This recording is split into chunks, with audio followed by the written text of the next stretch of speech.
साथीहरू सबैजनालाई नमस्कार।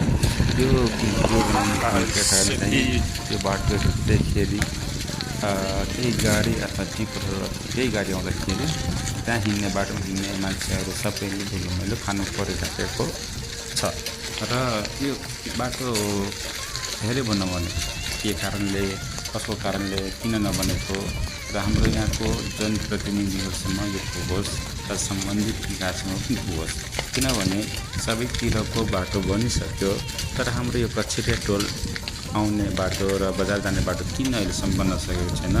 त्यही कारणले अब कोही न कोही त आवाज उठाउनु पऱ्यो, केही गर्नु पऱ्यो। नत्र भने हामी चौरास्ता जनताहरू कछिरे टोलको जनताहरू जहिले पनि धुलो खान विवश हुनेछ, बाध्य हुनेछ। त्यही भएर यो सम्बन्धित विकासमा पुगोस् र सबैजनाले हेरेर त्यो भिडियोमा आफ्नो आफ्नो प्रतिक्रिया र कमेन्टहरू गरिदिनु होला। हस् है त, सबैले सपोर्ट गरेर मात्र यो सम्बन्धित विकासमा पुग्छ।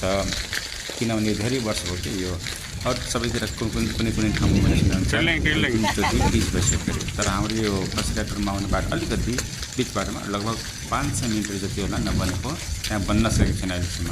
त्यहाँ फुल्डुङ हाम्रो खल्ली बलि दाइले पनि एकचोटि भिडियो हाल्नु भएको थियो। त्यो भिडियो मैले भेट्यो भने म त्यो पनि भिडियो सेयर गर्छु। उहाँले अटो चलाउँदै गर्दाखेरि एउटा भिडियो सेयर गर्नुभएको थियो। त्यो धेरै पुरानो निजको बाटो अहिलेसम्म नबनेको के कारणले कसो कारणले उहाँले एउटा सानो भिडियो हाल्नु भएको थियो। उहाँले पनि धेरै धन्यवाद छ है।